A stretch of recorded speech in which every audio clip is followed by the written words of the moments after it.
Eu sou química,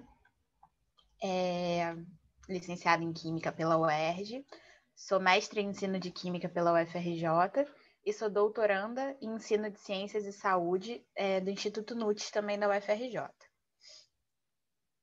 Acho que agora eu passo a palavra para a professora Fernanda para a gente dar início, então, ao nosso curso.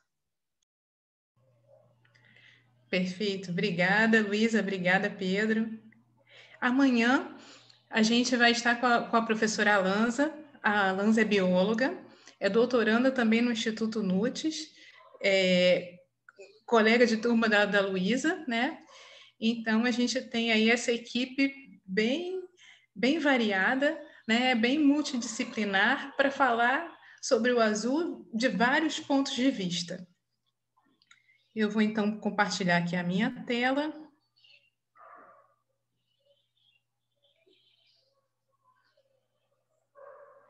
Tá dando para ver, gente? Tranquilo? Sim. Assim, Fernanda. Sim. Perfeito.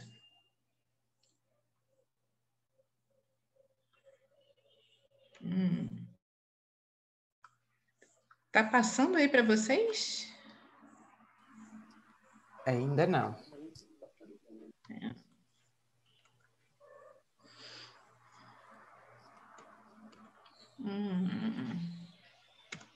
Aqui.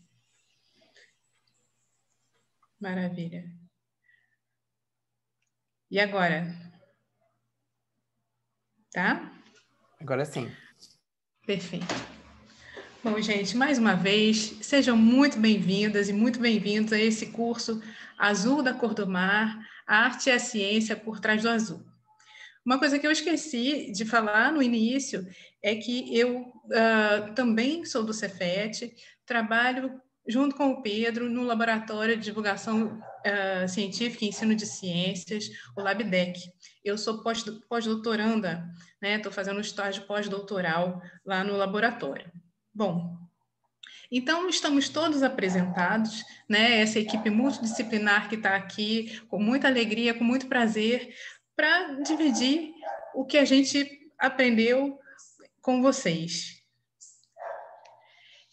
Bom, vamos seguir então adiante, né? Vamos seguir e navegar por esse mar azul, né?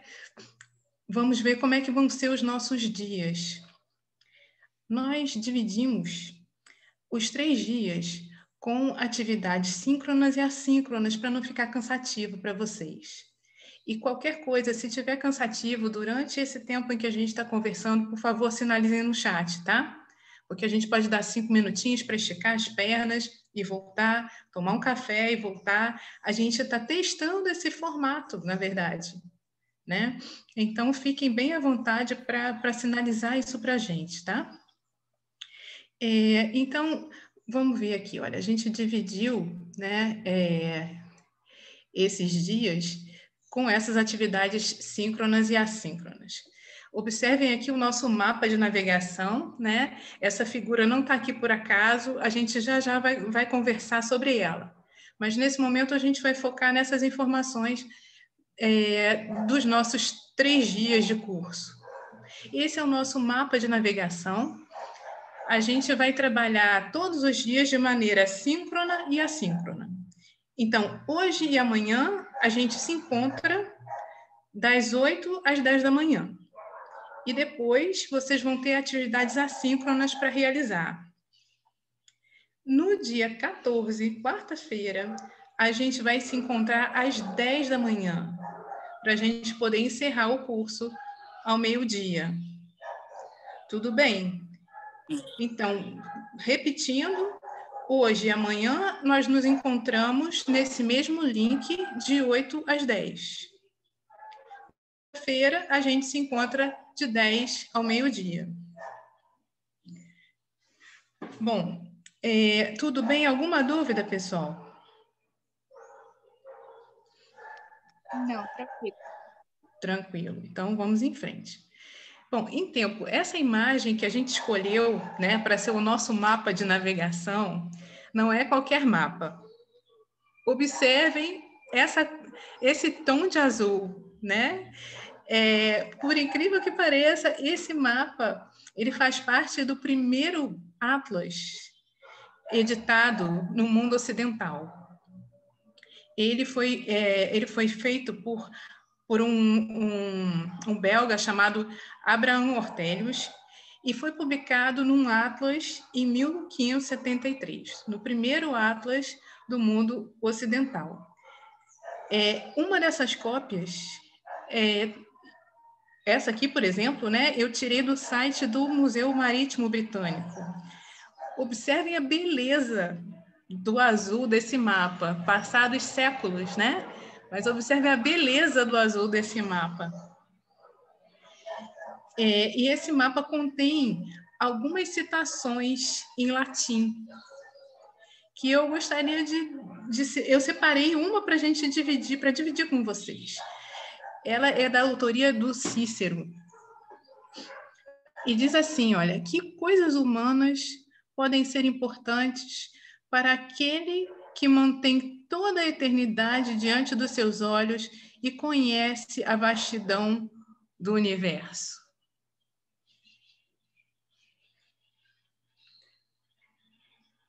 Dito isso, seguimos adiante. A gente já viu o nosso mapa, agora vamos olhar a nossa bússola. Então, esse é o nosso guia de navegação, né? A gente pede, por favor, que vocês mantenham o microfone desligado, que conversem conosco pelo chat e quando forem falar, por favor, usem a câmera se for possível, para a gente ver o rostinho de vocês. Até agora eu só vi o rostinho daqueles que gravaram o vídeo. Eu gostaria muito de ver todos vocês. Não sou eu, né? A Luísa, o Pedro, com certeza a Alanza, né? É muito bom a gente se ver, principalmente nesses tempos remotos, né? Em que a gente vê as pessoas, não é uma coisa tão frequente assim.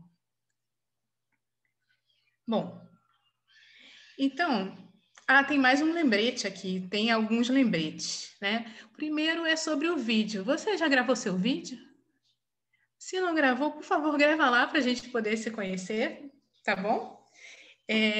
Nós assistimos, todos três, todos nós, né? Luísa, Pedro, Alanza e eu, né? Nós já assistimos os vídeos e gostamos muito e vimos que temos fãs do Azul, né? É muito interessante isso, a gente vai falar sobre isso daqui a pouquinho também, que nós não estamos sozinhos no mundo, né? Existe aí um mundaréu de gente que é fã do Azul. Então, por favor, grave seu vídeo de 1 minutinho para a gente poder se conhecer um pouco, tá bom? E a gente pede, por favor, que vocês procurem fazer as atividades assíncronas na ordem que elas aparecem, tá? Hoje mesmo já tem atividade assíncrona para fazer. Então, a gente pede, por favor, que vocês procurem fazer as atividades assíncronas na ordem que elas aparecem, porque elas estão todas relacionadas ao conteúdo do dia. E a gente vai ter lista de presença nos 3 dias. Então, a gente pede também que, por favor, vocês assinem a lista de presença. A gente vai colocar o link desculpem. A gente vai colocar o link no chat. Bom, aqui está a nossa programação. Hoje, né, o nosso encontro está programado, o nosso encontro síncrono está programado de 8 às 10 da manhã. A gente vai falar um pouco sobre arte, né? Vai começar a entrar um pouquinho, né? A ver um pouco da química que a gente tem no Azul. E de 10 a meio-dia vocês têm trabalho para fazer, que são as nossas atividades assíncronas. Amanhã a gente se encontra novamente às 8 da manhã e a gente vai falar sobre biologia. E depois, novamente, a gente vai ter mais atividade assíncrona para fazer. E no dia 14, a gente começa com uma atividade assíncrona E às 10 horas a gente se encontra para poder comentar um pouco, né, dar um feedback a respeito das atividades que vocês fizeram. Por isso é tão importante que, por favor, vocês façam essas atividades para a gente poder comentar depois. E a gente, então, tem de 10 a meio-dia o encontro síncrono com um encerramento. Então, falando aqui do nosso curso, né? Quais são os nossos objetivos? Bom, o primeiro é evidenciar, a partir da história e da arte, a presença da cor azul na ciência, e que é preciso ciência para ter azul. Um outro objetivo é trazer uma abordagem de ciência e arte para tratar temas da biologia, da química, da física, e trazer também alguns conceitos científicos relacionados ao azul. Esses são os objetivos que a gente traçou para esses nossos 3 encontros. Então, para começar, a gente queria saber o que a cor azul desperta em você. Vocês provavelmente já usaram o Mentimeter, né? Se por acaso não usaram, eu peço, por favor, que vocês com os celulares ou com os computadores, enfim, tablet, vocês, por favor, acessem este site, www.mente.com, coloquem esse código e, por favor, digitem o que a cor azul desperta em você.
A gente já tem algumas primeiras palavras aparecendo.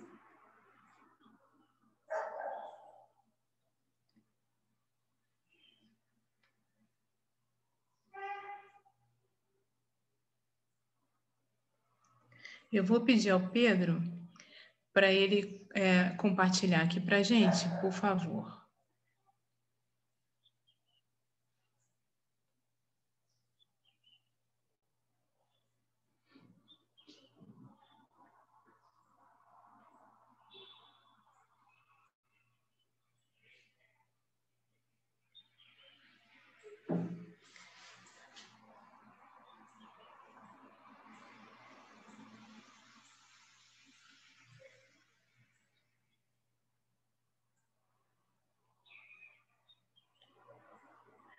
Olhem só que bonito, hein? Tranquilidade está no centro. Foi a palavra até agora mais escrita. A gente tem também paz, tem calma, calmaria.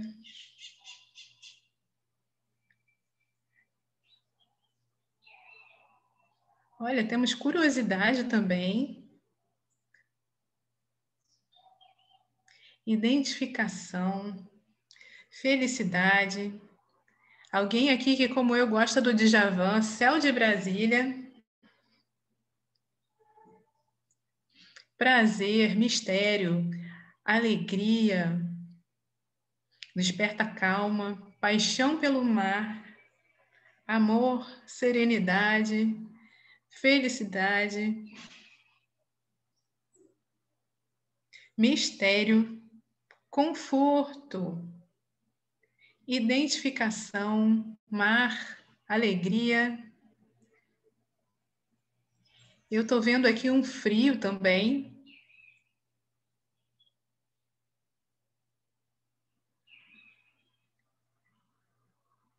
Serenidade. Muito bem, então já temos aqui um painel, né, do que o azul significa para nós, né, para nós que estamos aqui hoje. Maravilha, muito obrigada. Obrigada, Pedro.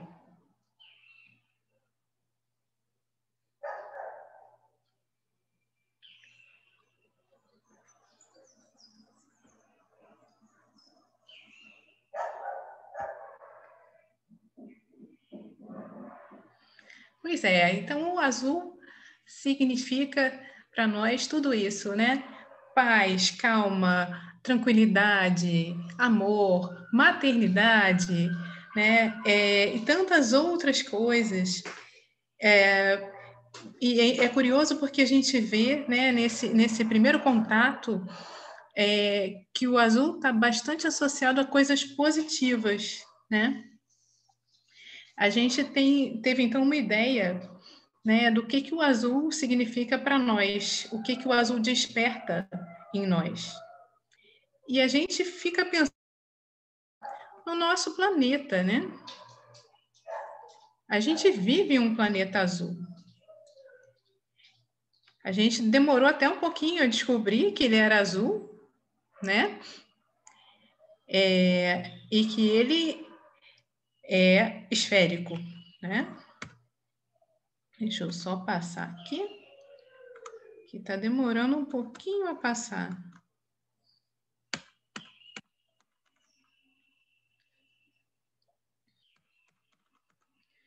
Bom, enquanto não passa, a gente vai conversando. Então, nós vivemos em um planeta azul. Aqui, nosso planeta. E, segundo uma pesquisa do Instituto YouGov de 2015, o azul é a cor favorita da maioria das pessoas em vários países. Olha só que interessante. De Hong Kong à Alemanha, o azul é a preferência nacional. E vocês repararam que nos vídeos que vocês gravaram, como muitos de vocês estavam de azul? Eu achei muito interessante. E nessa pesquisa do YouGov não havia um viés de gênero, como se, por exemplo, os homens gostassem mais de azul, ou as mulheres gostassem mais de azul, né? Essa preferência era distribuída de maneira bastante uniforme, bastante homogênea, né? O azul é uma cor de que as pessoas gostam, independente do gênero, né? E por incrível que pareça, o azul ainda foi escolhido como a cor de 2020 pela empresa Pantone. E a gente observa, né, nos nossos tempos, que o azul também está em expressões idiomáticas em várias línguas. Olha aqui, olha, eu trouxe algumas. Se vocês conhecerem mais, por favor, coloquem no chat para a gente comentar, tá? A gente tem aqui algumas expressões idiomáticas com azul, né, na nossa língua materna, em português, né, principalmente o pessoal com um pouquinho mais de idade, né? Você pergunta, e aí, tudo azul? Né? É sinônimo de tudo bem, né? A gente tem também um bilhete que, em geral, a gente não gosta nem de dar, nem de receber, né? Que é o bilhete azul. E a gente tem também o sangue azul, né? A realeza, a nobreza, os descendentes de reis, a gente costuma dizer que tem sangue azul. No caso do inglês, a gente tem algumas diferenças, né? Porque, por exemplo, quando você está triste, né, a expressão é feeling blue. Então, nesse caso, né, o blue está associado à tristeza. Quando alguma coisa acontece de repente, que você não estava esperando, né, você diz, do nada aconteceu isso assim, assim, né? Você usa o out of the blue. Então, é interessante também, né? No espanhol, você tem a palavra e a cor azul associadas ao encanto. Então, por exemplo, o nosso príncipe encantado em espanhol é o príncipe azul. E vejam bem, a gente tem também expressões, né, em outras línguas, como o francês, né? Não ver nada mais do que o azul, né? É uma pessoa que é um pouco inocente. Ser uma flor azul é ser alguém romântico. E ter um medo azul, que é uma coisa que não faz sentido para nós, né? É ter muito medo. E vejam bem, a gente tem o azul em expressão idiomática até mesmo no holandês. Uma das que eu separei para vocês é que estar embriagado em holandês é estar azul. Bom, e é curioso isso, né? Porque isso nem sempre foi assim. O azul nem sempre fez parte do vocabulário de vários povos. A palavra azul não existia, por exemplo, em idiomas como o hebraico antigo, o grego arcaico. Imaginem vocês que nos textos de Homero não tem menção ao azul. E a gente pode ver também que o azul é uma cor rara na natureza. Algum de vocês que gravaram o vídeo estava falando um pouco sobre isso, que queria entender um pouco porque o azul não se encontra com facilidade na natureza e tudo mais. A gente vai conversar sobre isso um pouquinho, né? Então, a gente vai ver um pouco isso, né? Então, o azul nem sempre fez parte do vocabulário, né, de vários povos. É uma cor rara na natureza. É uma cor difícil de se obter. E, por conta disso, acabou se tornando um sinal de riqueza. Os egípcios trabalharam, né, foram um dos poucos povos que trabalharam com o azul, como a gente vai ver um pouquinho mais adiante, né? Mas houve essa notícia recente, né, de que foram encontrados vestígios de índigo datados de 6.000 anos encontrados em vestimentas na costa norte do Peru.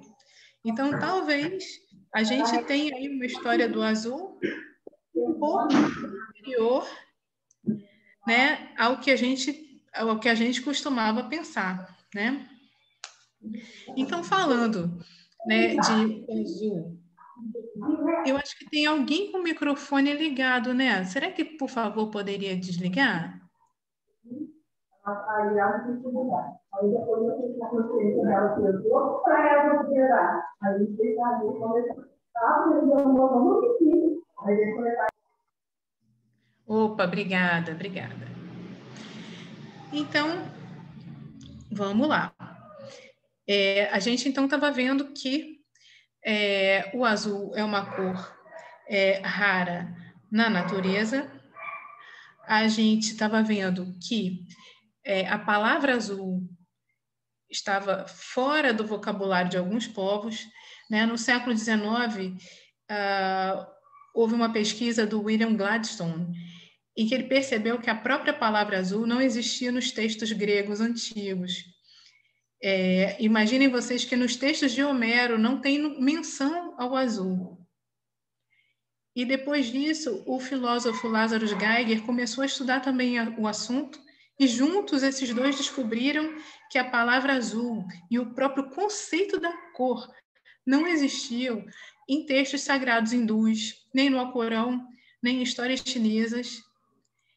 E a palavra azul só foi aparecer depois do branco, do preto, do amarelo e do verde.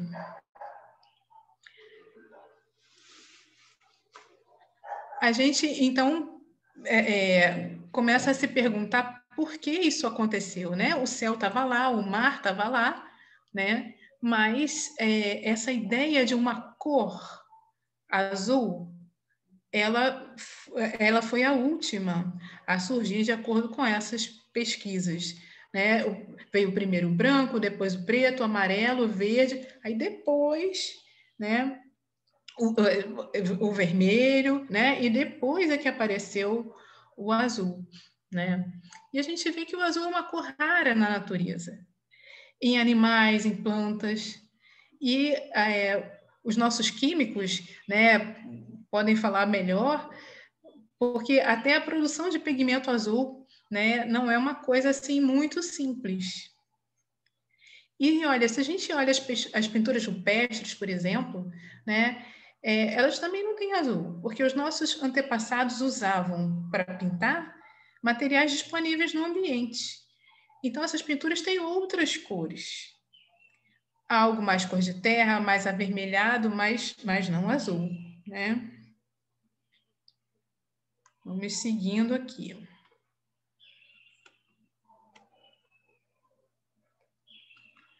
Peço desculpas a vocês que está demorando um pouquinho para passar.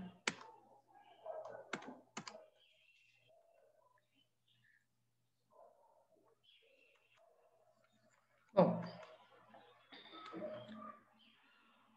a gente então está vendo, né, que era difícil, né, encontrar o azul na natureza e que o azul não era muito utilizado. Um dos poucos povos que usavam o azul foram os egípcios. E eles importavam a pedra lápis-lazuli do Paquistão, porque eles obtinham o pigmento azul através do processamento da pedra lápis-lazuli. E eles, então, importavam a pedra do Paquistão e utilizavam o azul em alguns ornamentos e adereços. Houve um tempo até em que o azul chegou a ser mais caro do que o ouro, para vocês terem uma ideia. Deixa eu ver se eu consigo passar aqui, porque eu tenho algumas imagens que eu gostaria de mostrar para vocês. Aqui. Como está travando muito, eu depois coloco o vídeo na nossa área comum para vocês assistirem, porque senão vai demorar mais ainda, né? Então, vamos lá. Observem, né? Vamos observar essa máscara mortuária, por exemplo, né? Do faraó Tutancâmon. Os egípcios acabaram reservando, né, o azul para pessoas e eventos que eles consideravam especiais e também para associar a divindade. Observem a beleza dessa máscara mortuária, né, do faraó Tutancâmon. A cor forte do azul, né, e como ela se mantém até hoje, né, é de uma beleza impressionante. Aqui a gente tem, caminhando um pouco mais adiante no tempo, né, a gente tem essa mesquita de Cúpula da Rocha, em Jerusalém.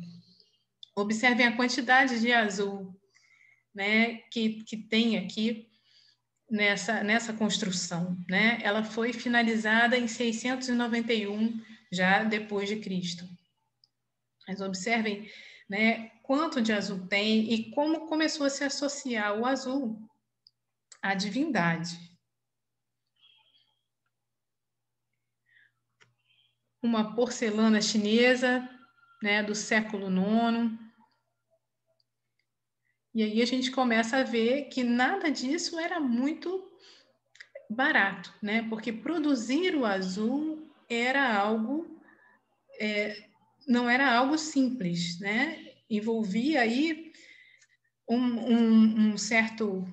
uma certa técnica, uma certa tecnologia,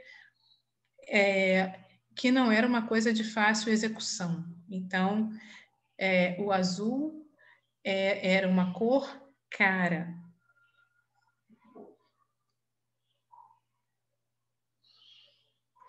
Vamos seguir aqui. E observem que a gente já está falando da porcelana chinesa, né? Então, a gente já tem aí outros continentes também, né, envolvidos com a cor azul.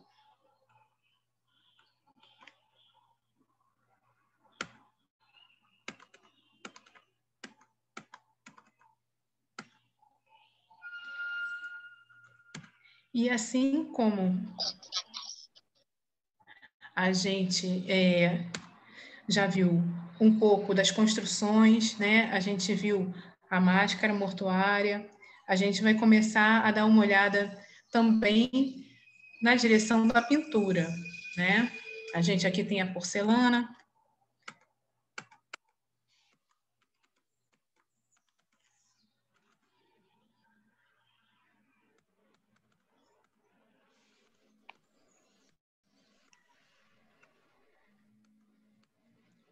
Só um minutinho, porque realmente está um pouquinho difícil de passar aqui.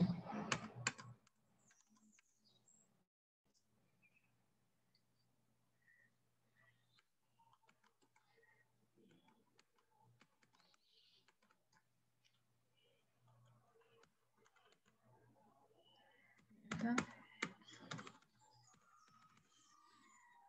Um pouquinho difícil de passar. Vamos ver.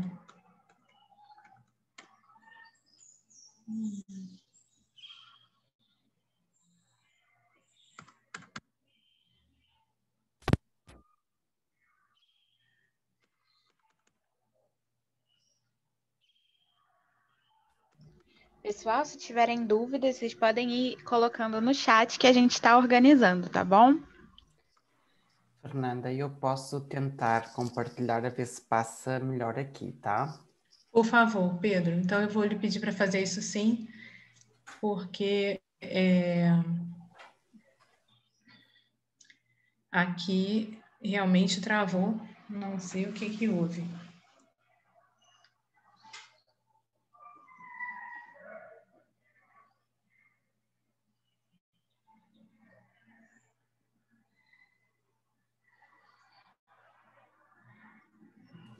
Só estou abrindo aqui, tá? Já vou partilhar a tela. Perfeito. Obrigada, Pedro.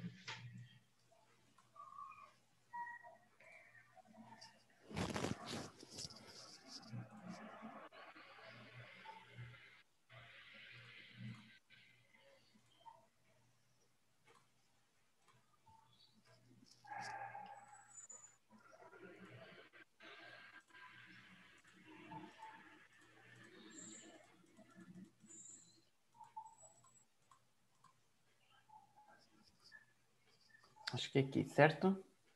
Certo, por favor, Pedro. Ah, muito obrigada, muito obrigada.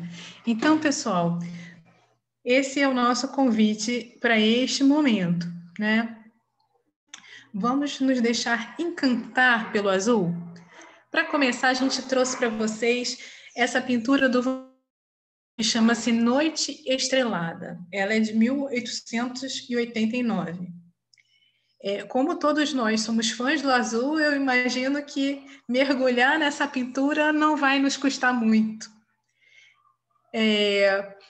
Observem os diferentes tons de azul, observem esse contraste que o Van Gogh fez, né, do azul com o amarelo, com um pouco do verde, né, desse arbusto, e observem o movimento dessas pinceladas, né, que nos trazem várias sensações, né, várias impressões. Essa tela é uma tela muito... Ela fala muito com a gente, né? E a gente está aqui experimentando um pouco da beleza, né, dessa noite estrelada, desenhada, imaginada, vivida, né, pelo Van Gogh e um pouco por cada um de nós, né? O Van Gogh costumava dizer: eu não me canso do azul. E quem somos nós para dizer qualquer outra coisa, né? Pedro, por favor, você pode passar o próximo?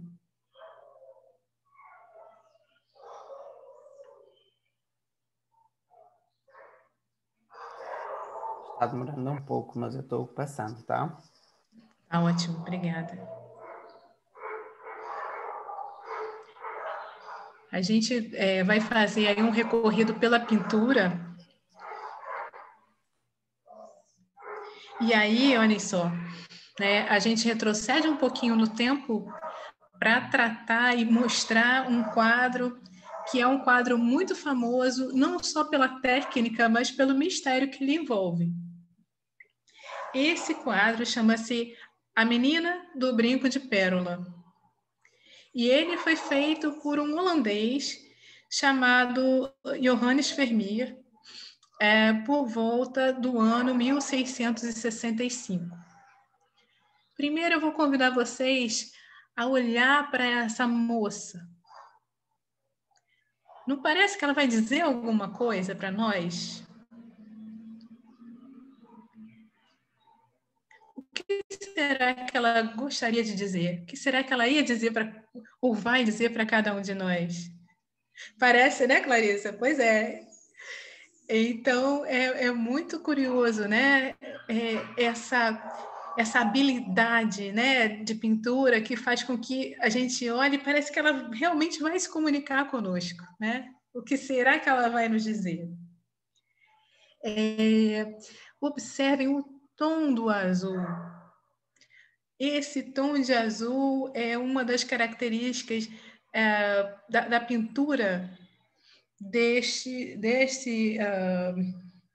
artista holandês, que foi um dos artistas mais famosos dessa época de ouro da pintura holandesa, né? O primeiro mais famoso foi o Rembrandt, e logo em seguida veio o Vermeer.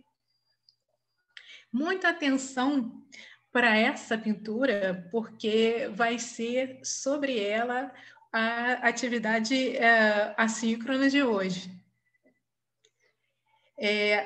Esse quadro, ao longo do tempo, ele vem despertando muitos comentários, né? Porque o Vermeer era um pintor que retratava a vida burguesa da época. Então, a gente vai ver mais uma tela dele, né? Ele retratava cenas do dia a dia, da burguesia e tudo mais. Então, algumas figuras eram provavelmente figuras conhecidas, figuras familiares ali dele, do entorno. Ele pintava por encomenda. Então, muita gente que aparece nas pinturas dele são as pessoas que encomendaram a pintura mesmo. E quem é esta moça? E essa questão, que até hoje não está resolvida, virou livro. E depois virou filme, que é o que vocês vão ver hoje. Hoje vocês vão ver um trechinho desse filme, né, que chama-se Moça com Brinco de Pérola. Então, fiquem atentos. E aí a gente vai ver um pouquinho da química que está encerrada no processo de produção deste azul, né? Deste azul que o Vermeer fazia, né, e colocava nas pinturas. Mais tarde se descobriu, inclusive, né, que o Vermeer também trabalhava muito bem com questões de ilusão de ótica. Então, se você se aproximar bastante, né, observar esse quadro muito de perto, observar a foto muito de perto, você vai ver que esse brinco de pérola, na verdade, ele não está pintado exatamente. Ele é um jogo de luz e sombra. Então, vocês vão ver isso, se vocês aproximarem bem a figura de vocês depois, vocês vão poder ver isso. O brinco não está exatamente pintado, né? Então, enfim, é muito interessante, né? E a gente está falando aí de 1665. Pedro, pode, por favor, passar o próximo? Observem essa cena. Observem como ele fazia, né? Como ele retratava essas cenas do cotidiano. É uma mulher lendo uma carta perto de uma janela. Então, vocês vão começar a ver, né? Que essa mulher ela está no centro, né, dessa pintura. E olhem esse azul. E é curioso porque no filme mesmo vocês vão ver também, né? O azul era muito caro e ele ainda dava uma mexida nesse azul e tudo mais. E acaba que ele tem um fim de vida complicado financeiramente, porque o azul era uma cor para você usar com uma certa parcimônia por conta do preço. E, no final das contas, né, ele gostava tanto do azul que ele usava, e aí gastava muito, né? Muito dinheiro. Observem bem essa moça, né, que está lendo uma carta. Observem de onde vem a luz, né? Tem uma parte da figura dela que está um pouco na sombra, as costas dela estão um pouco na sombra, ela está de frente para uma janela e ela está lendo uma carta, então a luz vem da janela, né? Para que ela possa ler. São cenas simples, são cenas do cotidiano. Ele tem uma outra pintura chamada A Moça do Leite, em que é uma moça também perto da janela, né? Colocando leite numa jarra. E aí, né, você vê também a beleza desse jogo, né? Desse jogo de luz e sombra, né? Muito característico dessa época da pintura holandesa. Pedro, você, por favor, passa o próximo. E aí a gente vai um pouquinho, sai da Europa e vai para a Ásia. Observem aqui a grande onda de Kanagawa. Essa é uma xilogravura em que esse autor, né, também fã do azul, né, ele retrata aqui, ao fundo é o Monte Fuji, né, e eu demorei a ver, não sei se vocês vão ver assim mais rápido, mas existem barcos de pesca, né? É uma onda gigante, né? Que está aqui e tem barcos de pesca nesse mar.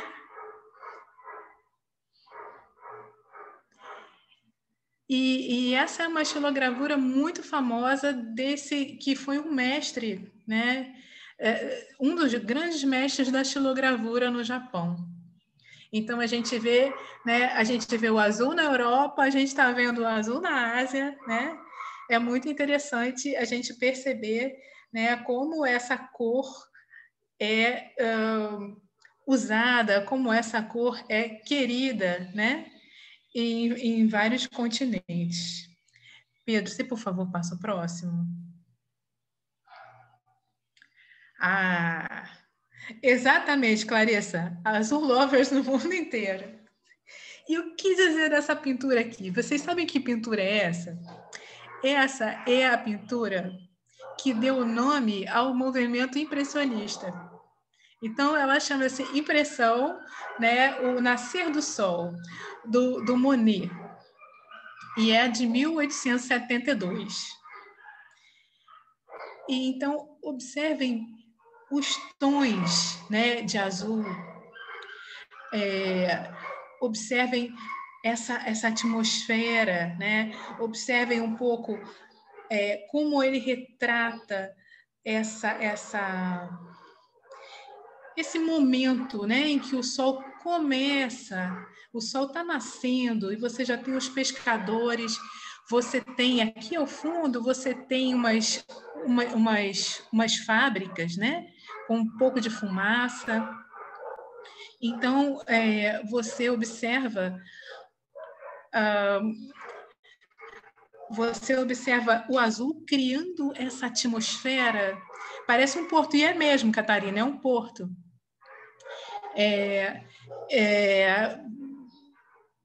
Você observa essa atmosfera um pouco misteriosa, um pouco ainda com nuvens, né? Essa coisa que ainda não está definida, né? É uma coisa meio difusa e que, por incrível que pareça, né, foi essa pintura que acabou dando nome ao movimento impressionista, né? Isso foi feito de uma maneira irônica, como se dissesse, poxa, isso aqui é mal pintado, é mal feito e tudo mais, né? É impressionista. E acabou que essa foi a tela que inspirou o nome do movimento impressionista, que depois fez tanto sucesso, né? Aí você tem o Monet, você tem o Manet, você tem, enfim, tem o Cézanne, tem vários, né, vários pintores que ao final puderam trabalharam, né, nesse estilo, mostrando um pouco a fugacidade, né, que existe nos momentos, né? O Monet pintou essa tela provavelmente em uma manhã, que isso era uma coisa que eles também diziam, né? Você capturar aquela impressão, aquele momento. Então era uma tela que você pintava rapidamente. Depois eu vou colocar lá no Google Classroom para vocês a história de um professor de uma universidade do Texas, que é um astrofísico, que estava calculando, conseguiu calcular o dia e o horário precisos em que o Monet pintou essa tela nesse porto. Ele achou o quarto em que o Monet estava, né, quando pintou. Então, enfim, ele fez esses cálculos. Eu vou mandar para vocês, vou colocar lá no Google Classroom para vocês verem, tá? Mas muito interessante, né? Observem como ele usa o azul para poder dar essa impressão, né? De fugacidade. Olha só, o dia está começando, o sol está se levantando, né? E você tem esse azul meio misterioso aí, né? Dando apoio para toda essa ideia, né? Que ele queria dar. Pedro, por favor, você passa o próximo.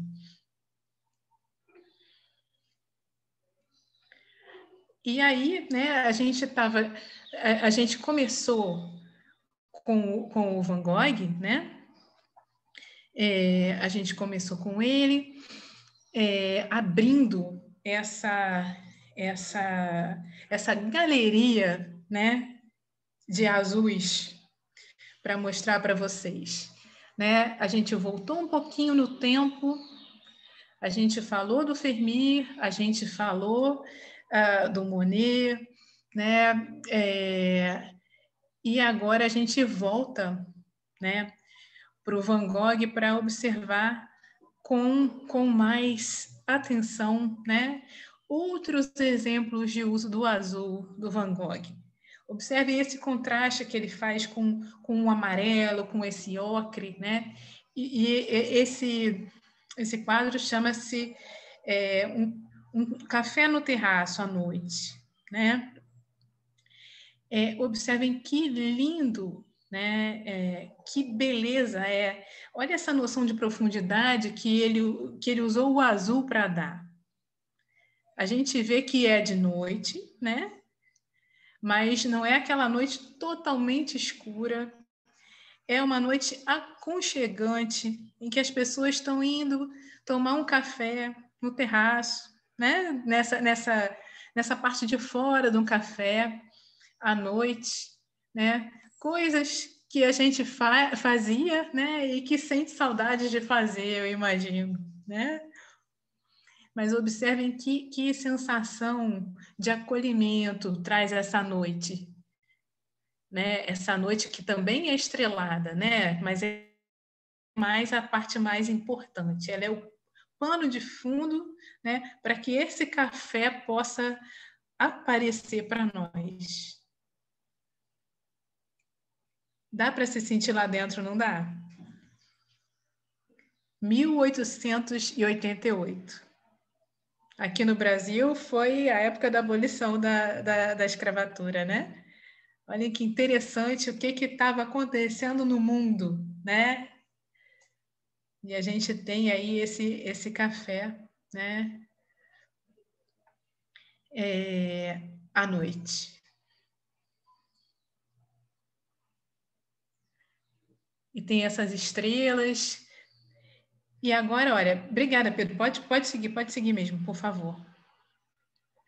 E olha, agora é o Van Gogh pintando o mar, barcos de pesca no mar. Observe como ele usava essas pinceladas para dar um movimento, né? Uma noção de profundidade. Olhem esse mar. Esse quadro está no Museu Van Gogh, em Amsterdã. Também mais ou menos dessa mesma época, né? Barcos de pesca no mar. Então, você tem aí, né? E aí a gente já está começando a conversar um pouco com o nome do nosso curso, né? Observe as tonalidades de azul, de verde, de amarelo, que o Van Gogh usou para retratar o mar, né? E aí a gente faz uma ponte lá com o nosso começo, né? A gente lembra que o Homero falava muito do mar, mas não essa ideia de cor azul não existia, então, e não existia tampouco uma palavra para ela, né? E alguns séculos depois, né, temos aí o Van Gogh explorando todos esses tons, né, de azul numa tela que se chama Barcos de Pesca no Mar. Pedro, por favor, você pode passar a próxima?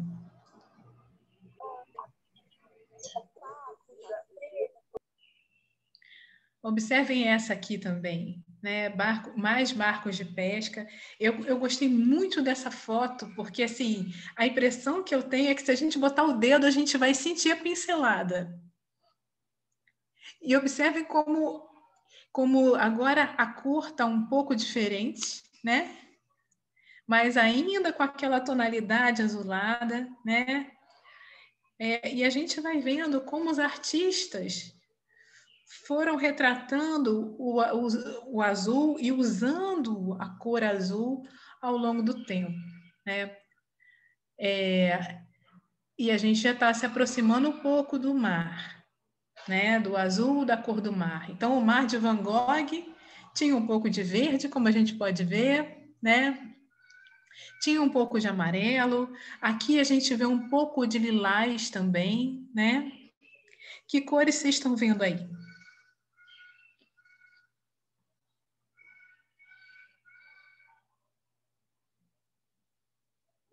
Vermelho, violeta.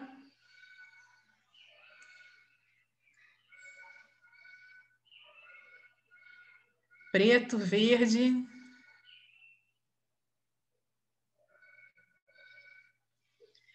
Então, a gente vai vendo, né, amarelo, a gente vai vendo essas diferentes matizes, né, e essas diferentes cores, tudo isso, né, para mostrar o mar.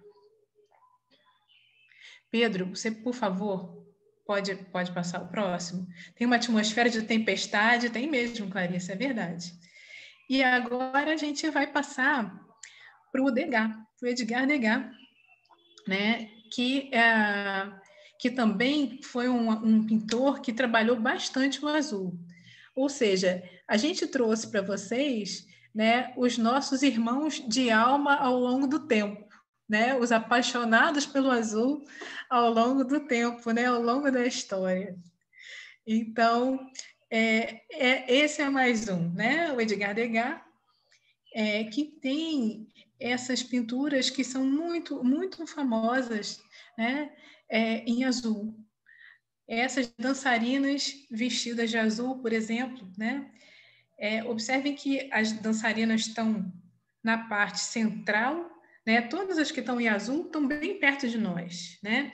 Ao fundo a gente vê alguém vestido de amarelo, tem alguém de laranja também, mas as que estão mais próximas, né, são essas dançarinas de azul, as bailarinas de azul, né? Observem também, né, esse fundo que fica um pouco difuso, elas também não têm esse rosto tão definido como foi, né, em diferentes épocas da pintura. E, enfim, né, a gente vê aí o azul também sendo protagonista nessa tela. Pedro, você passa a próxima para mim, por favor?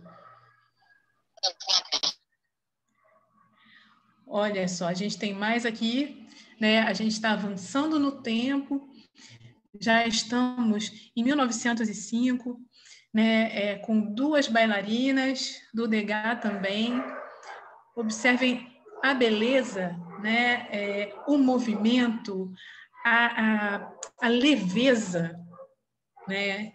Que esse azul tão clarinho traz para essa tela. A gente tem a profundidade, a gente tem, né, a conversa, quantas informações a gente tem por aí, né? E a gente vê aí a predileção do Degas também pelo azul. Pedro, você pode passar a próxima, por favor?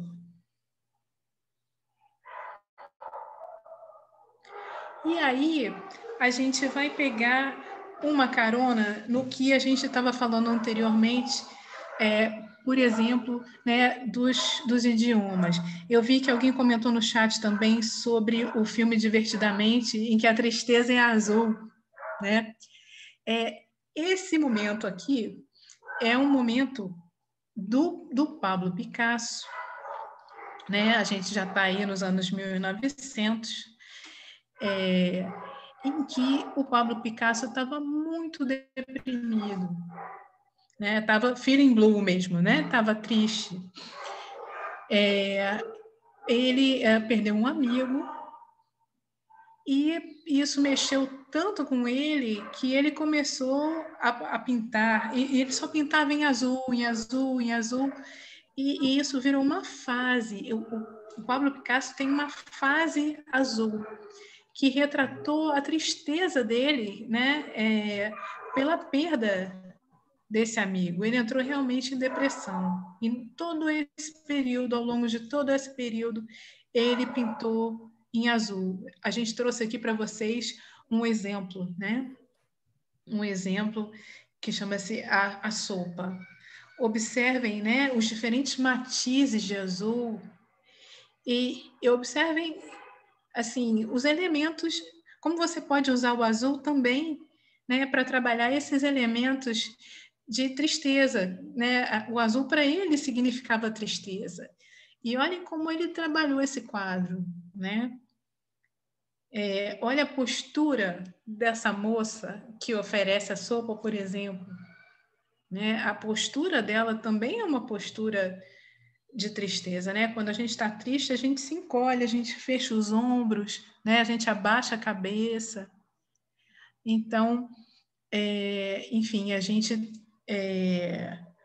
observa aí, né? Um pouco essa expressão, né? Maria Caroline, como é que o azul pode trazer sentimentos tão alegres ou tão tristes, né? Opa, Isadora, ótimo.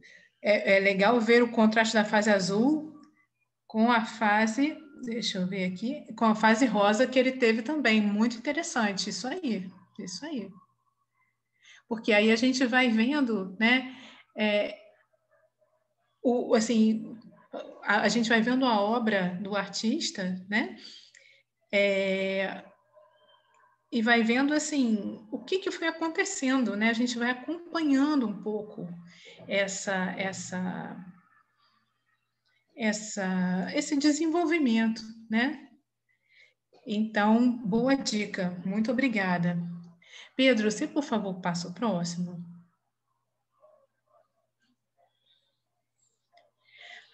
Então a gente já está aqui, olha, na década de 70, com o Chagall, né? Todos os nossos amigos azuis ao longo do tempo, né? Os pintores, né? Que trabalham com o azul, né? Essa pintura chama-se Mulher Dormindo com Flores. É preciso apurar o olhar para achar que essa moça está dormindo aqui, né? Num primeiro momento, o que chama mais atenção são as flores, né? Não sei se vocês concordam comigo, mas no primeiro momento o que aparece assim em todo esse ambiente azul são essas flores tão coloridas e tão cheias de vida, né? E tem essa moça que está dormindo aqui, né, na parte inferior do quadro, está aqui dormindo, nesse ambiente praticamente todo azul, né? Tem aqui algumas figuras também, perto do sol, a gente pode ver, né, que tem tipo parece um ser mitológico, né? E a gente tem aí, né, esse azul trabalhado em diversas tonalidades, né? Vocês veem que está tudo azul, mas não está tudo chapado, né? Não está tudo como se fosse tudo de uma cor só. A gente consegue enxergar as nuances, a gente consegue enxergar os detalhes, tem de ter atenção, né? Mas a gente consegue enxergar tudo isso, né? É também uma pintura que é bem...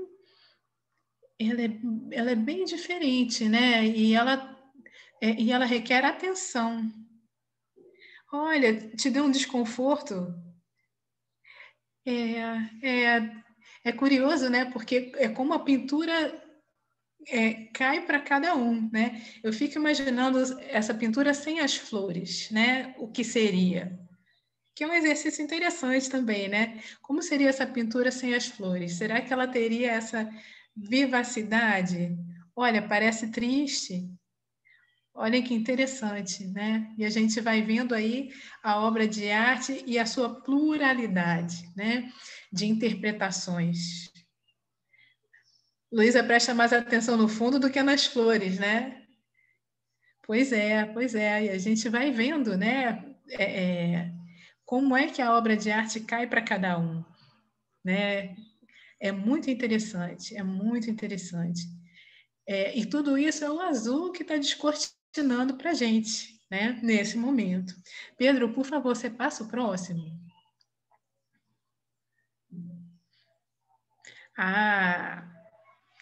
Aqui a gente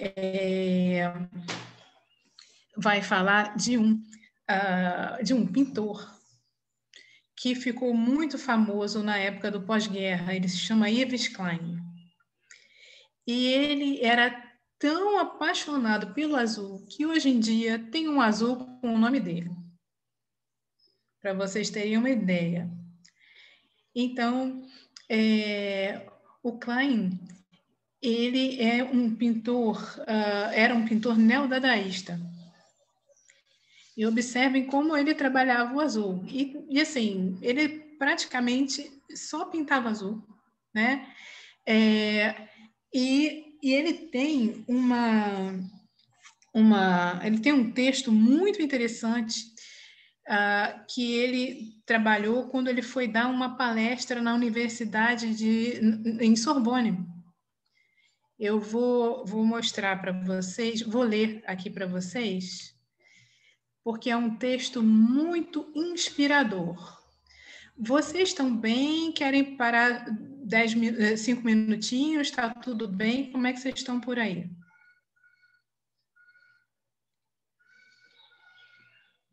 Tudo bem? Podemos seguir? Então tá. Beleza, beleza. Excelente. Olhem só o que o Yves Klein falou sobre o azul. Ele disse assim, olha, o azul não tem dimensões. Todas as cores despertam ideias associativas específicas, psicologicamente materiais ou tangíveis, enquanto o azul surge como o oceano e o céu, que são, na verdade, a natureza visível do que há de mais abstrato. Era ou não era um fã gigante do azul? Então, a obra toda do Yves Klein é azul. Então, vale a pena, é muito bom vocês darem uma olhada, se vocês quiserem, se interessarem, enfim, né? É muito interessante vocês depois darem uma olhada, né? Porque a gente vai vendo que ao longo do tempo, o azul foi reunindo, né, artistas. E hoje em dia, olha o azul nos reunindo aqui, né? Agora, para fazer o pigmento azul, né, é preciso química. Ele não é um pigmento que está disponível na natureza, né? É um pouco isso que vocês vão ver nas atividades assíncronas de hoje, tá? Pedro, por favor, você passa. Próximo.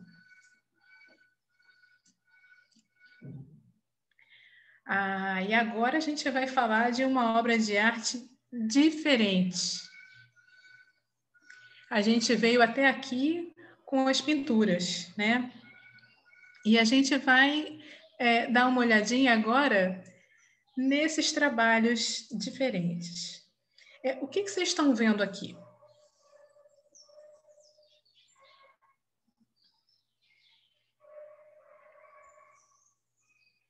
Qual é a imagem que está retratada aqui?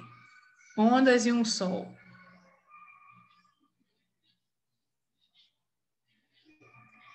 Dá para ver tampinha de garrafa, coisas de plástico. Isso aí.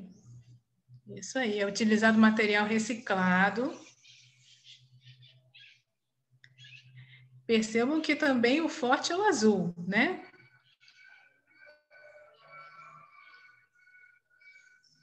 A gente tem um sol aí e tem um mar azul, não é isso?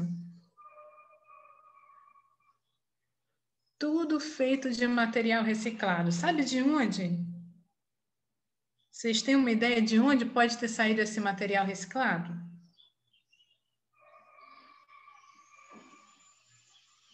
Do mar. Do mar, exatamente.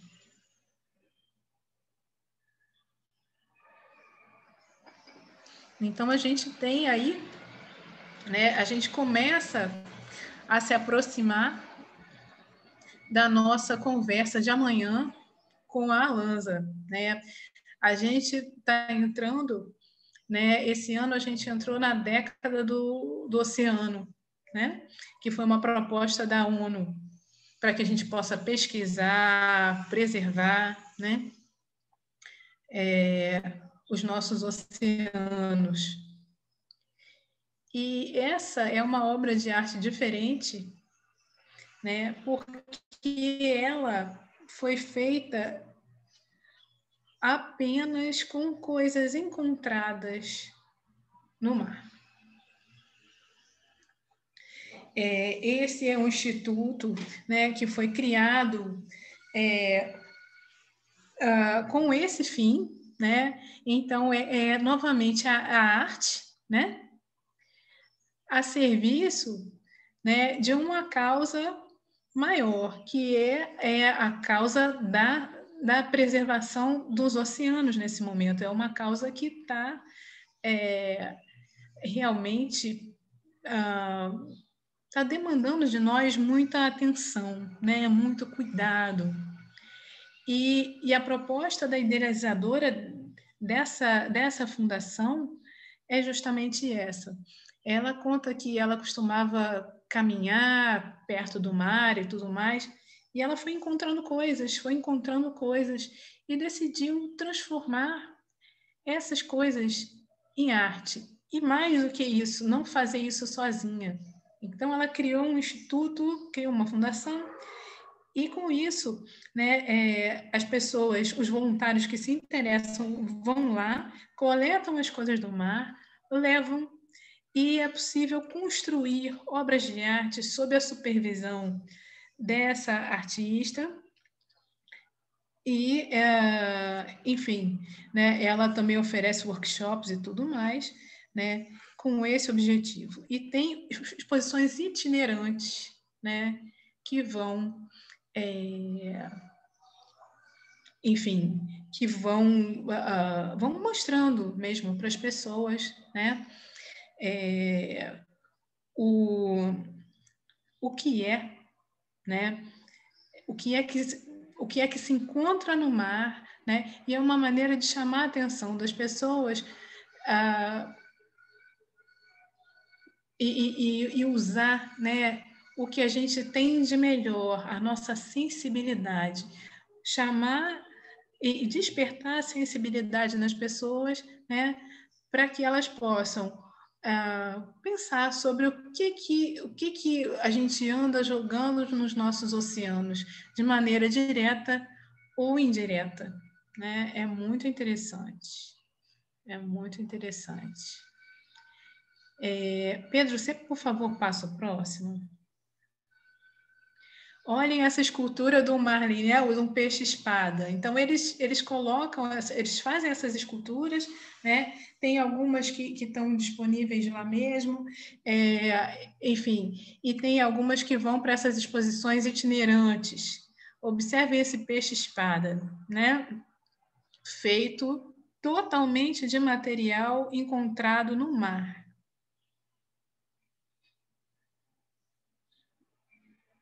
E aí, que sensação essa obra provoca em vocês?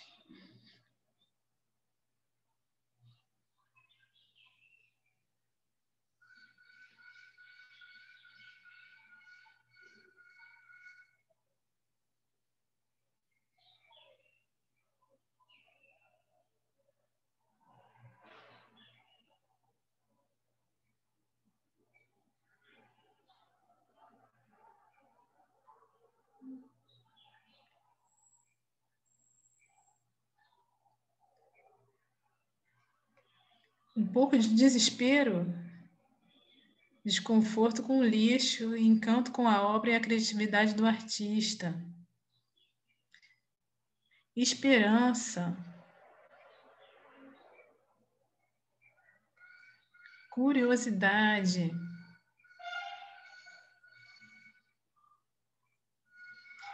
Esse trabalho dá um pontinho de esperança pela conscientização. Mas triste saber que isso é uma parte mínima do lixo no mar. E assim, tem outros artistas, fazendo isso em outras partes do mundo, né? Na Finlândia, provavelmente a Alanza vai falar dessa moça amanhã.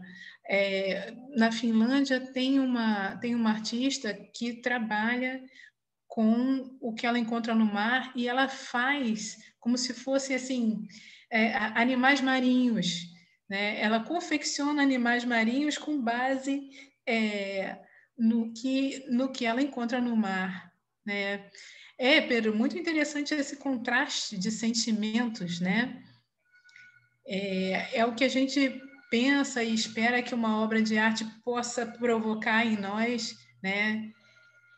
Exato, Isadora. Imaginar o quanto de lixo que já tiraram para fazer uma exposição completa e saber que ainda tem tanto para limpar, Pois é, e esse trabalho não para. Essa fundação foi criada em 2010, né? Então, e eles estão sempre recolhendo, né?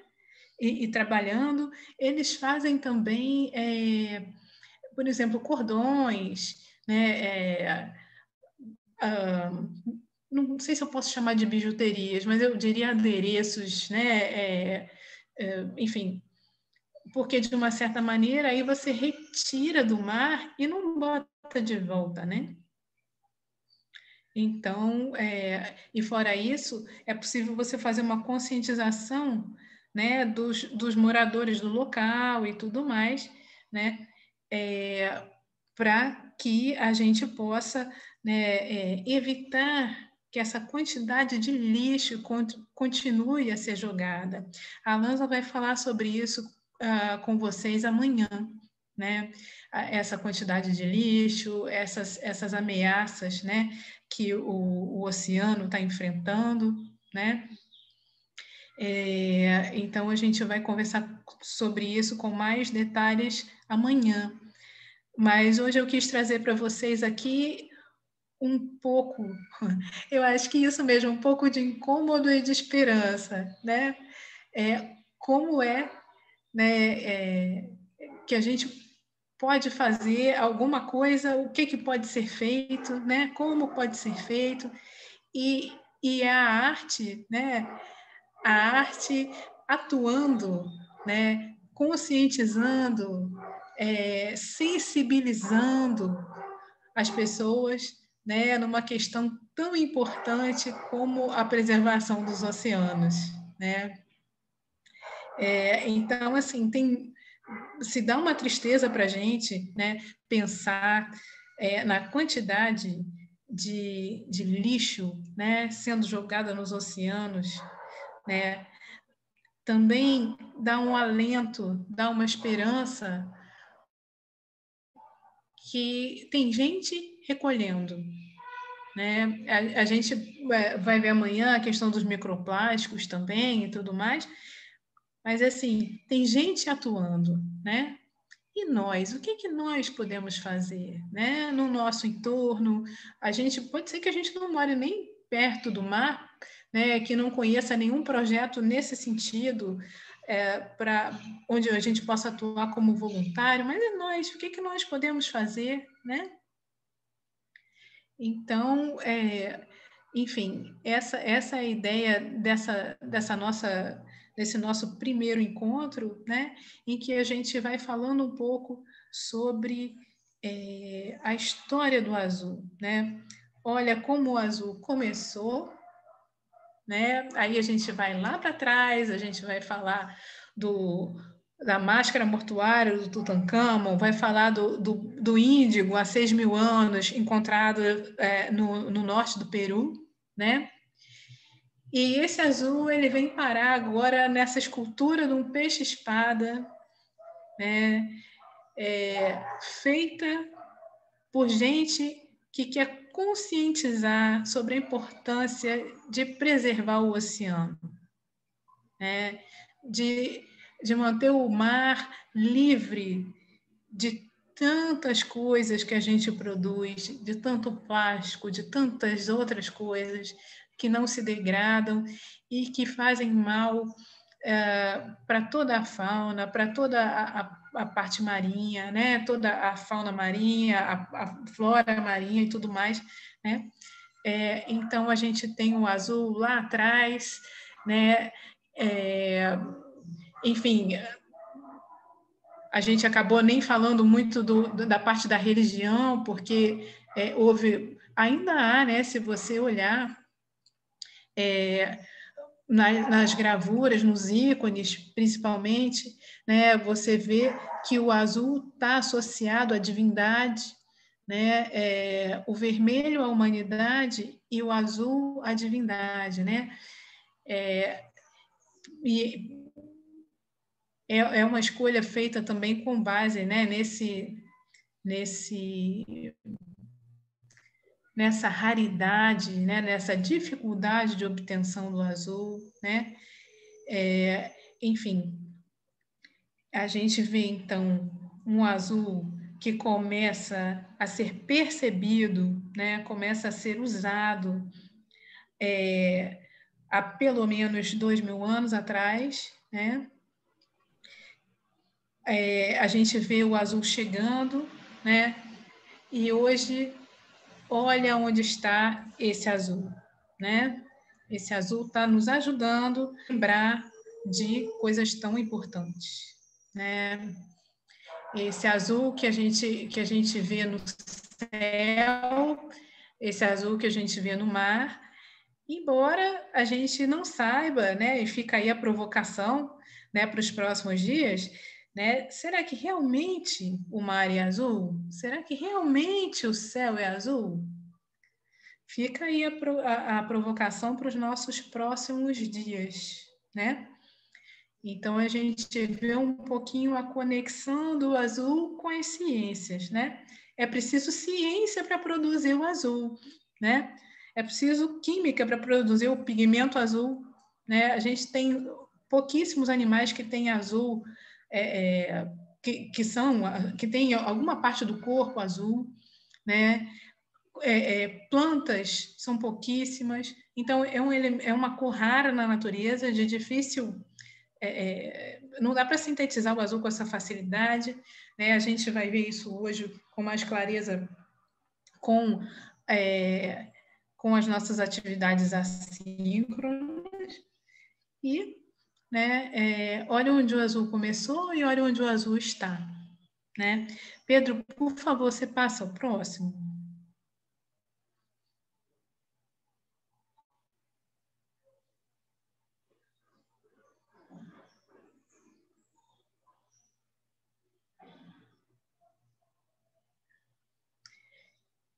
Então, agora que você já viu tudo isso, como você relaciona o azul com a ciência?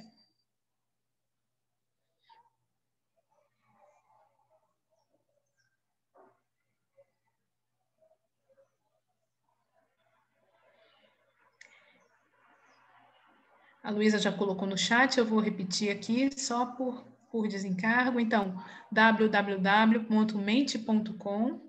código 31 15 48 99. 31 15 48 99.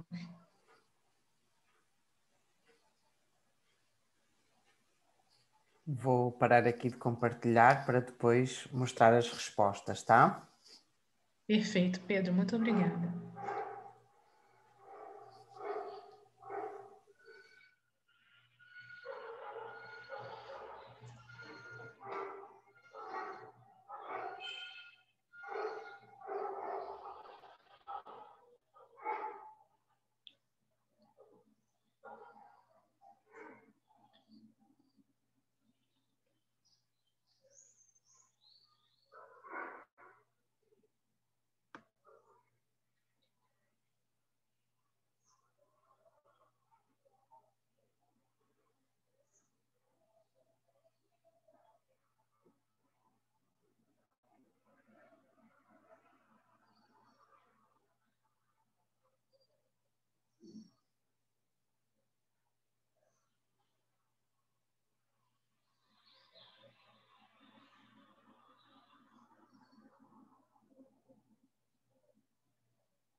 Opa!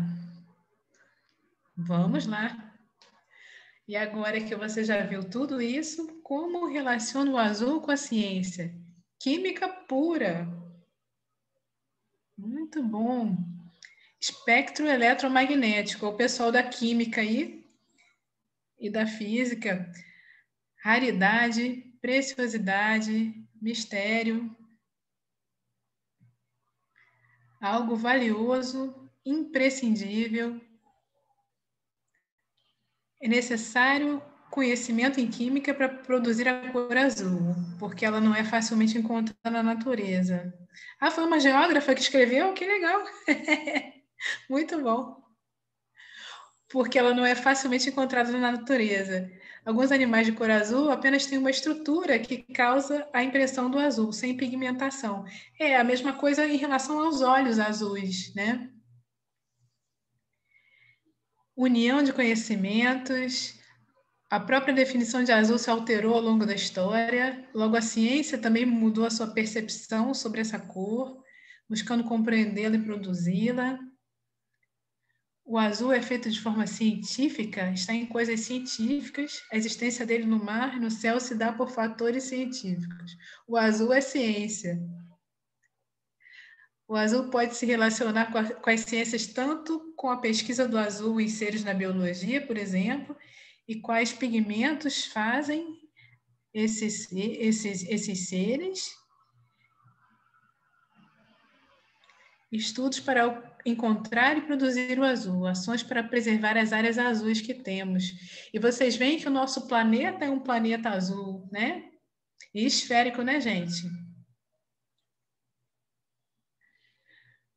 Azul e ciência se relacionam nas questões sobre biologia marinha.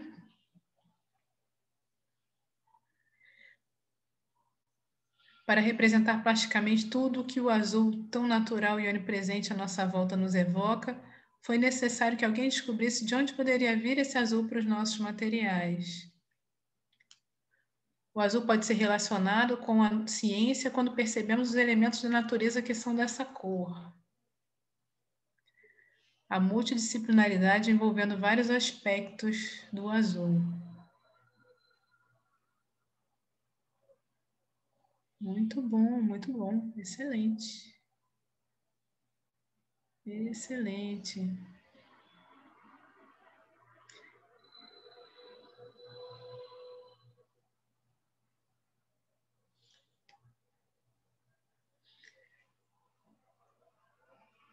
Muito bem, pessoal, muito bem.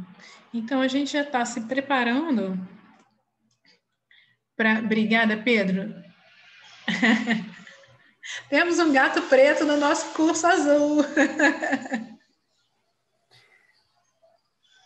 A carinha dele. Fernanda, convém só, antes da gente passar a lista de presenças e deixar alguém tirar alguma dúvida, lembrar que é importante quem ainda não entrou no Classroom que entre, porque as atividades disponíveis, as atividades assíncronas, são disponibilizadas no Classroom, então é por lá que vocês têm acesso aos materiais do minicurso, às atividades que vão ser disponibilizadas a cada dia. A primeira atividade assíncrona relacionada com o nosso primeiro encontro de hoje, elas são disponibilizadas às 10 horas. Então, às 10 horas vocês terão acesso às duas atividades, são duas atividades. E qualquer dúvida que vocês tenham, podem postar no Classroom, que nós, professores, vamos estar atentos para vos tirar alguma dúvida, seja ela técnica ou mais específica de algum conceito. Então, fiquem à vontade para usar o Classroom, que ele é vosso, tá? Perfeito, perfeito. Pessoal, agora querem comentar alguma coisa? Nós estamos em 34, se eu não me engano, quer dizer, estamos num tamanho bem confortável, né, para um curso como esse. Vocês gostariam de perguntar alguma coisa? Por favor, podem abrir a câmera. Quem quiser perguntar, quem quiser falar, por favor, fique bem à vontade, que nós estamos aqui para isso mesmo.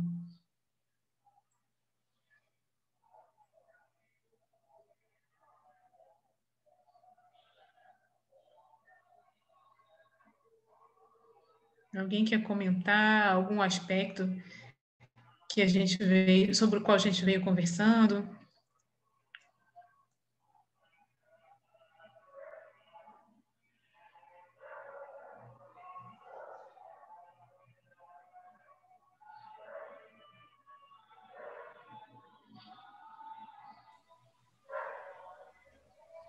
Fernanda, enquanto eles vão pensando, vamos fazer um outro lembrete, que é...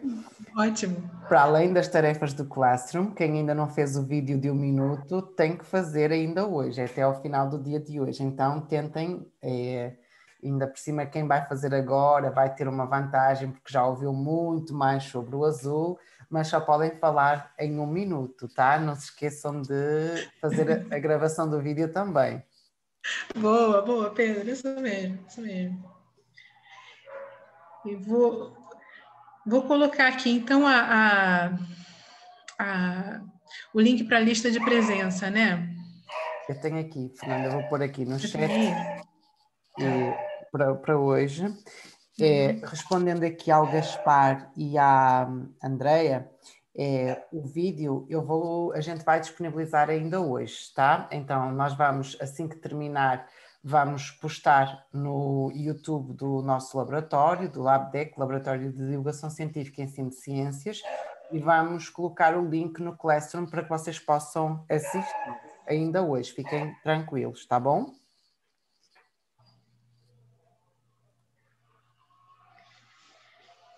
Gente, vocês têm... as atividades têm prazo de entrega, sim, tem. A gente pede... Assim, a gente pede a vocês, por favor, que façam as atividades à medida que elas forem sendo liberadas, tá? Então, por exemplo, agora às 10 horas vai ser liberada a primeira atividade assíncrona. Então, que vocês façam na ordem mesmo, porque a gente planejou toda uma sequência de atividades para que vocês possam ir galgando aí esses degraus até a última atividade. Oi, Fabiana, diga. Oi, Fabiana, diga. Oi, Fabiana, diga. Oi, Fabiana, diga. Tá com... Tá com eco, né? Tá com eco. Há aqui outras dúvidas, Fabiana. A nossa gravação vai ser disponibilizada hoje. Tal como a professora Fernanda disse, é muito importante que vocês cumpram os prazos de entrega das tarefas. Então, a atividade de hoje, a atividade assíncrona, vocês devem terminar até ao final do dia de hoje. Então, tentem fazer logo a seguir ao minicurso, se vocês tiverem a oportunidade, porque nós já tínhamos estipulado das 8 às 12 para as atividades, mas se por algum motivo não puderem fazer no imediato às 10 horas, então tentem finalizar até ao dia de hoje, que assim as atividades de hoje ficam terminadas, amanhã vocês terão as do dia de amanhã e quarta-feira também, então cada dia tentem cumprir para termos essa dinâmica e até vocês poderem trazer alguma dúvida para amanhã que surgiu em alguma das atividades de hoje e nós podemos até discutir mediante as vossas respostas, então é importante que vocês façam as atividades no dia que elas correspondem, tá bom? Andréia, você perguntou se o vídeo se manda no Classroom. Vocês receberam um e-mail com o link da aula de hoje, que também tinha o link de onde manda o vídeo, que é no Flipgrid, né, Pedro? Mas eu posso pôr aqui no chat também, já agora vou buscar aqui, tá? Então, não é pelo Classroom, é por esse link, tá? A Inês pergunta se o grupo de pesquisa já fez intervenção em escolas sobre essa temática e se tem algum artigo publicado também. Então, Inês, ainda não, a gente está se preparando, né, para isso. A gente fez, ano passado, um primeiro curso em que a gente trabalhou o azul e a química. Foi em novembro do ano passado, numa semana de arte e extensão. Foi isso, dia 19 e 20 de novembro, não foi, Luísa? Foi do IFRJ, que é um colégio. Isso, né? Mas isso que mesmo. também tem graduação e pós-graduação. Isso, exatamente. Então, a gente fez uma primeira aproximação, né? E aí a gente trabalhou o azul na química. E para esse curso, né, a gente trouxe também a biologia, né, considerando que é a Semana da Biologia, né, e considerando a década dos oceanos também, né? É muito importante a gente trabalhar essas questões de vários pontos de vista, né? E tratando justamente, né, dessa preservação dos oceanos e tudo mais, né? E a gente pode fazer isso a partir de diferentes pontos de vista. Então, a gente está trazendo aqui uma visão, uma visão diferente, né? Essa é um pouco a nossa ideia. A gente, a partir do azul, a gente trabalhar a biologia, trabalhar a química, trabalhar um pouquinho de física também, por que não, né? Enfim, e essa é um pouco a ideia. Gente, vocês têm mais alguma dúvida? Vocês gostariam de perguntar mais alguma coisa? Amanhã a gente se encontra aqui às 8h, né? Quem vai estar aqui para conversar com a gente é a professora Alanza. E aí nós vamos falar do mar. Clarissa, tem uma dúvida. Semestre passado fiz um vídeo sobre fungos azuis. Por favor, posta no Classroom. Por favor, Clarissa. Pois é, porque tem essa questão, né? Eu vou postar também lá no Classroom. Obrigada. Então, não, aqui também está ótimo. Por favor. A gente tem tem um pequeno vídeo que hoje eu acabei não passando por conta de que a rede não está lá, essas coisas, né? Que fala um pouquinho também justamente disso, né? E que o azul estaria associado, por exemplo, a comidas emboloradas ou alguma coisa assim, né? Então, por conta dos fungos, né? Lohane, eu vi que você apareceu e depois sumiu. Você quer falar alguma coisa? Só para dar um oi e agradecer pelo curso. Gostei muito de ter visto as obras de diferentes pintores, né? E entendendo como eles se relacionam com o azul, não só em nível sentimental, né? Mas por questões históricas também. Então, né? Enfim, não tinha tanta disponibilidade de azul em algum momento e ao longo do tempo a gente foi conseguindo ter esses pigmentos em maior disponibilidade, né? Então, foi muito interessante essa abordagem, eu agradeço. E eu quero agradecer à Larissa, à Lorraine pelo comentário e tenho que lhe parabenizar porque foi a primeira a gravar o vídeo. Então a gente tem que... a Lorraine foi a primeira a gravar o vídeo e foi a primeira a ter coragem de fazer o vídeo de apresentação em 1 minuto e explicar o azul. Então os professores estão sempre muito atentos. Então a Lorraine foi a primeira a fazer isso e por isso, Lorraine, muito bem. Isso aí, Lorraine, muito bom, muito obrigada. Gente, eu vou pedir a vocês uma coisa, que é o seguinte, mudar o nome de vocês para um coraçãozinho, nessa configuração que tem, né, de mudar o nome de vocês para um coraçãozinho, e aí colocar aqui o que vocês acharam desta manhã síncrona.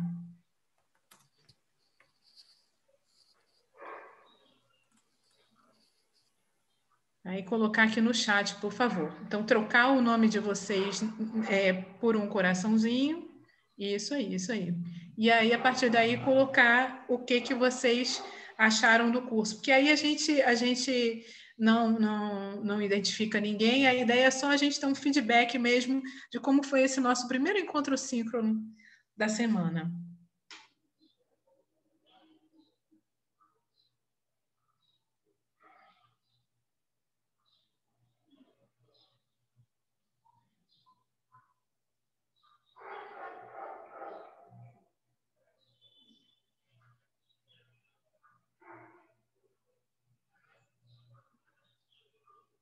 Podem ir colocando, tá? Quem já colocou o coração pode ir colocando aqui para a gente no chat.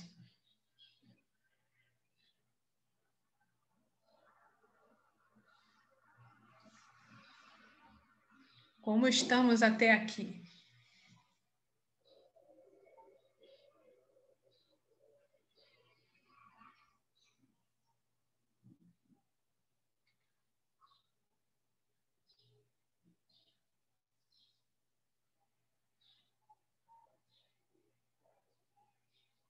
Oba, não sentiu sono? Graças a Deus, eu estava tensa aqui.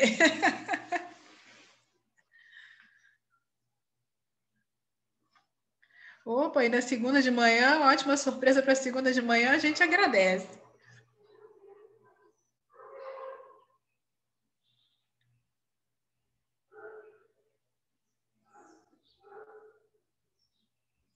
Excelente, excelente.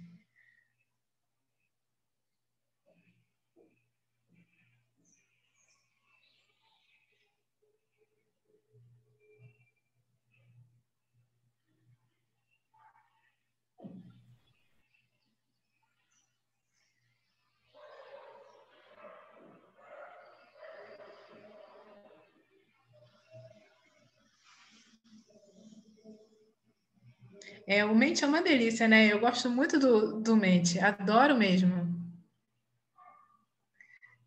E é bonito ver essa nuvem de palavras se formando, né? Eu acho lindo demais.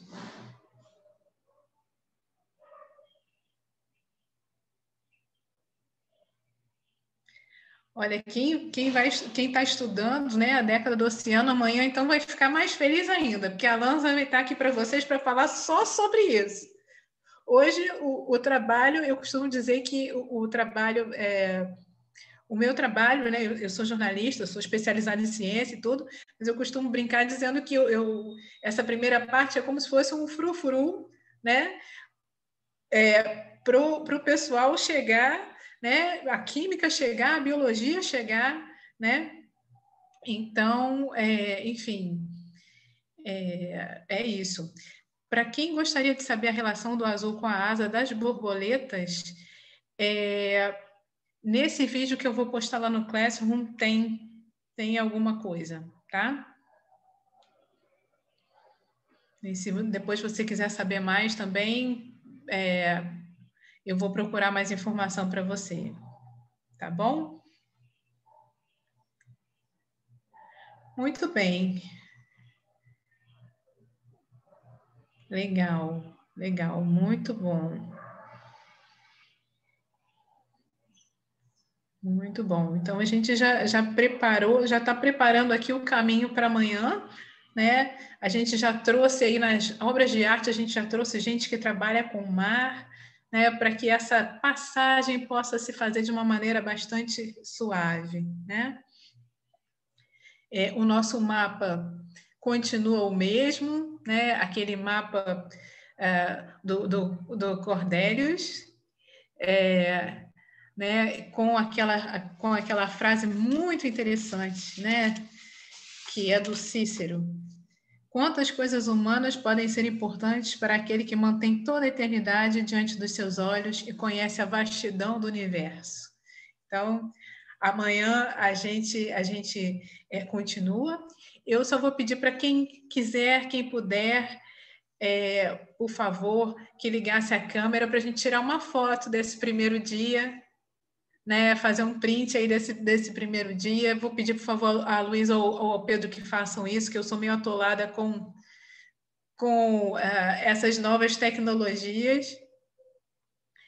E para que a gente possa finalizar aí o nosso encontro, o nosso encontro síncrono, e depois vocês já possam ir diretamente para as atividades assíncronas, né?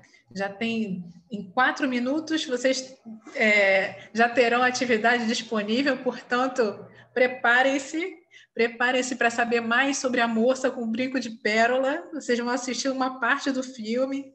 O filme está disponível na íntegra no YouTube, dublado em português. Mas, enfim, está disponível. Se vocês quiserem assistir, não percam. É uma viagem à Holanda do século XVII. Vale muito a pena perceber, observar as sutilezas do filme. A gente separou os melhores momentos para vocês, sem dúvida. Mas, se vocês quiserem assistir o filme como um todo também, é muito legal. E o livro também é muito bonito. Então, eu também recomendo. É bem interessante. Ok, vamos que vamos. Vamos ver se mais alguém quer aparecer nessa nossa foto. Se não quiser também não tem problema. A gente faz aqui, né, a nossa... Opa, mais gente aparecendo. Vamos lá. Podemos? Ou tem mais alguém aí que ainda não apareceu? Podemos? Então, vamos lá.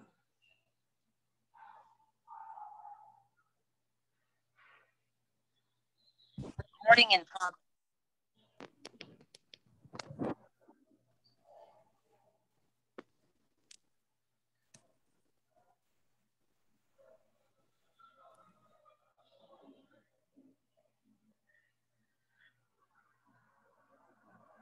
Pode ser, Pedro.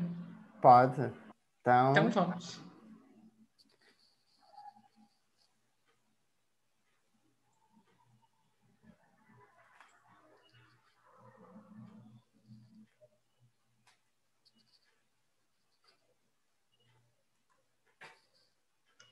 tá. Eu tirei mais do que uma, que é para ver que alguns ficavam assim muito sérios, então vamos ver em qual é que temos mais sorrisos para ficar essa como a foto do dia. Perfeito, perfeito. Então, muito bem, muito bem. Pessoal, então amanhã a gente se encontra aqui nesse mesmo link, às 8 da manhã, com aquela tolerância de 10 minutinhos, tá? Enfim, e amanhã a gente vai mergulhar na década dos oceanos. A gente hoje viu um pouco do azul na arte, a história do azul, né? E terminou falando um pouco sobre, né, a arte usando o azul para trabalhar questões de preservação ambiental. E amanhã a gente se joga neste azul junto com a Alanza. E aí, ninguém melhor do que uma bióloga para tratar das questões do oceano. Que bom que quem faz biologia é história da arte, amor as relações com a arte. Ah, que bom, que bom. E o que você puder contribuir também e trazer, por favor, traga, porque nós construímos juntos, né? Os nossos saberes são... E isso é o bacana de tudo isso, né? Essa é a parte bacana de tudo isso, que a gente vai aprendendo juntos, né? Então, gente, olha, o nosso muito obrigada, uma ótima continuação de segunda-feira, que seja uma segunda azul, que fique tudo azul com vocês e a gente se encontra aqui nesse mesmo link amanhã. Quem não gravou o vídeo, por favor, grave, tá?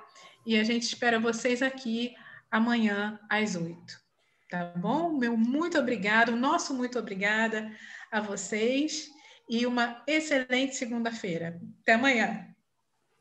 Até amanhã, gente. Tchau, Obrigada. gente. Até Tchau, amanhã. tchau. Até amanhã. Abraços azuis para todos.